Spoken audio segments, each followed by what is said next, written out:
Чыпалак Баатыр мага Сооронбай Жээнбеков чалыптыр. Коомчулукка Чыпалак Баатыр кайман аты менен таанылган Зарылбек Аликенов ага президент Сооронбай Жээнбеков чалганын жазды. Кече түнгү саат 12-де Сооронбай Жээнбеков Instagram баракчама достук жөнөтүптүр. Эмне болуп кетти экен деп таң калып, уктап калган. Кийин мага видео чалы жасаптыр. Бирок телефонумдун үнүн өчүрүп уктап калгам. Укпай калыпмын. Бүгүн эртең менен кайра чалсам жооп берген жок. Кечинде жумуштан бошоп чалат го деп күтүп жаткам. Сооронбай Жээнбеков мени менен эмнени сүйлөшөйүн деди экен деп күтүп аттым эле. Менин чындык сөздөрүм же аткарган трюктарым жакканбы, болбосо өткөндө 5 мыйзам жаздым эле, ошолор жакканбы деп атам. Президенттер жөн эле чала бербейт го. Сооронбай Жээнбеков байке, мага өзүңүз чалып, достук жөнөтүпсүз, кайрадан чалуу күтүп жатам деп жазган Зарылбек Аликенов. Буга чейин Аликенов ага бир нече партиядан парламенттик шайлоого талапкер болууга чакыруу түшкөнүн жазган.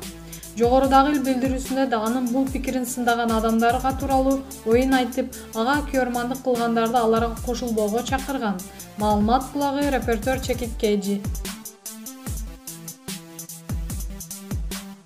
Зат Токтосунова, алып баруучу, жашоодо өйдө ылдый күндөрүм көп болбогондо өспөйт элем. Бир нерсе үйрөнөм деген адам мен эч нерсе билбейм деген ойдон башташ керек дейт заманыбыздын супер алып баруучусу Нурзат Токтосунова.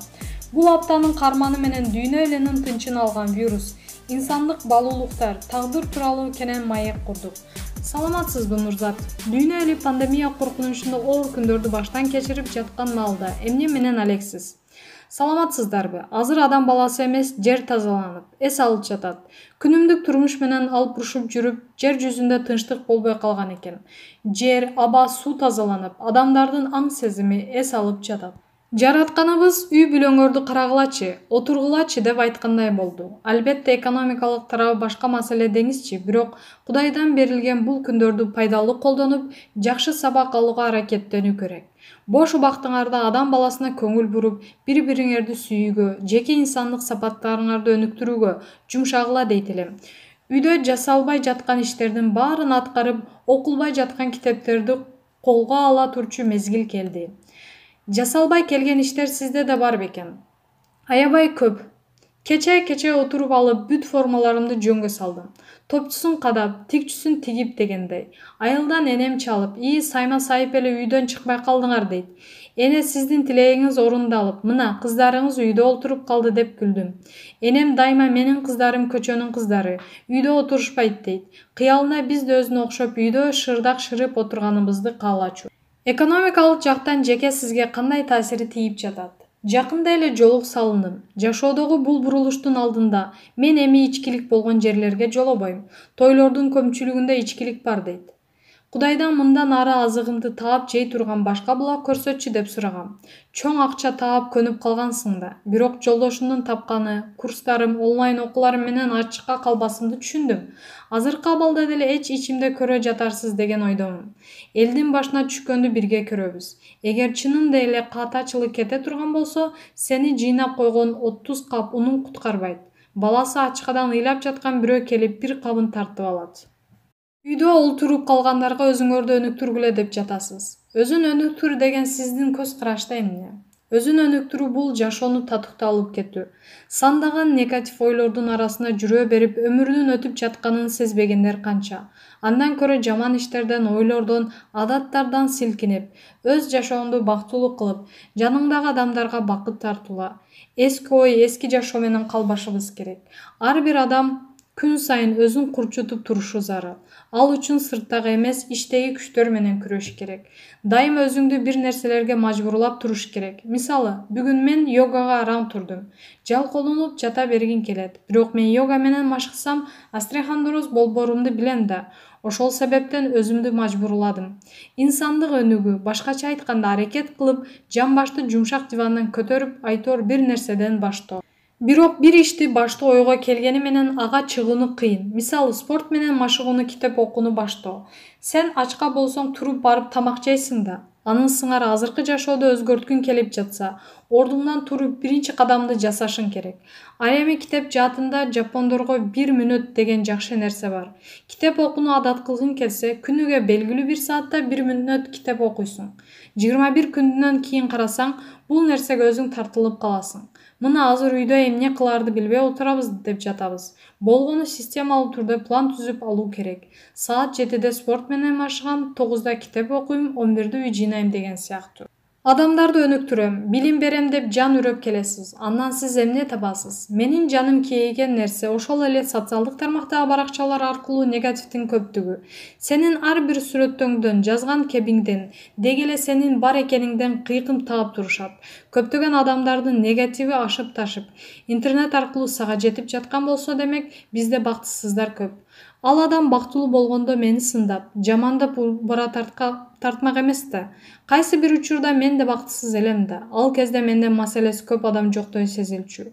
Элдин баарын күнөөнү издей берер элем. Анан качан гана өзүмдүн тагдырым өзүмдүн колумда экенин түшүнүп, изденип баштаганда өткөн күндөрүмдү эстеп жылмайчу болдум. Аз эле калкпыз, бири-бирибизди ушактап жашагандан эмне таптык? Ооба, мындан мен миллиондорду таппайм. Болгон айылдык кыз болуп калганым үчүн түйшүктөнүп, бирөөлөргө кам көрүп турганга көнгөм. Айылдан эле мага окшогон балдары резиденция президенттердин алдында сүйлөсө дейм. Адам адамга таасир бере алат, шыктандыра алат. Кимдир бирөө мени көрүп жакшы нерсеге умтулган болсо, ал менин жеңишим. Адамдар менен иштегенди жактырам. Бара-бара психолог боло баштайт экенсиң. 4 кесибим кылып психолог тармагында билим алсам деп жүрөм. Философия илими боюнча кандидаттык жактайм дедиңиз эле. Илим деген оңой көрүнгөнү менен аябай терең нерсе экен. Бул ишти жазуу менен алектенип жүргөнүм 3 жыл болот. Бирок аягына чыга элекмин. Буйруса ал да болот.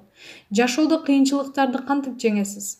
Негизи эле мени курчаган адамдарга абдан ыраазымын. Жашоодогу кыйын күндөрүмдүн биринде режиссер Эрнест Абдужапаров менен колумдан кармап туруп, "Нурзат, сен кайгырбай белиңди бекем бу. Бул маселеден чыгуунун 2 эле жолу бар. Биринчиси, мындан да бактылуу болосуң, экинчиси мындан да ийгиликтүү болосуң" деген. Ошол сөздөр үчүн ыраазымын. Кыйынчылыктарды жеңүү ыраазычылыктан баштоо керек. Кандай гана суноо болбосун, ал үчүн сабак. Жашоодо өйдө ылдый күндөрүм көп болбогондо өспөйт элем.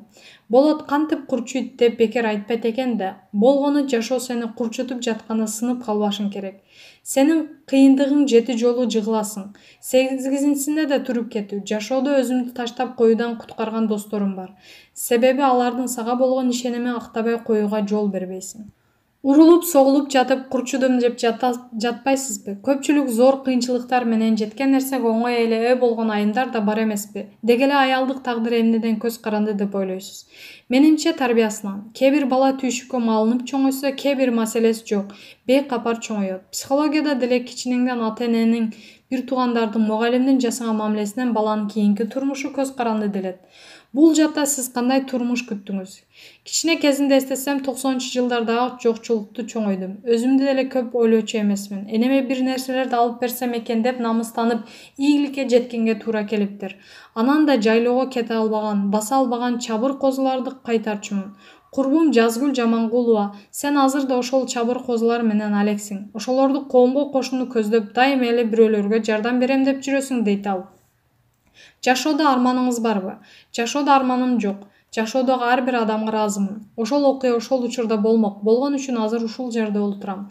Турмуш соккусун көп көргөн адам андай соккуларды тоготпой калат экен. Эми менин жашоомдо кайсы бир окуялар болуп кете турган болсо, жөн гана туруп, этегимди силкип басып кете турган деңгээлге жеттим. Келечекке кандай максаттарыңыз бар? Нур университетин ачуу, дагы 2 эркек бала төрөө, коомго пайдалуу, бактылуу аял заты болуу. Үй бүлөдө баары жакшыбы? Сиз эне болгондон бери сүйлөшө элек экенбиз. Кудайга шүгүр, баары сонун. Мурда бирөөлөр баласынын сүрөтүн көргөзүп эле жыргап жатса, ичимден ушунун баласы кимге кызык деп койчу элем. Көрсө өзүңдүн балаң өзүңө укмуш сезилет турбайбы? Карагылачы, эмне деген моюн, эмне деген көз деп койсо эле эжемдер күлүп калышат. Же кызынын мойну болсочу деш. Мурда башка бакыттарды сезип келсем, эми баарына теңегиз энелик бакытты сезип жатам. Маалымат булагы Супер Чекит KG.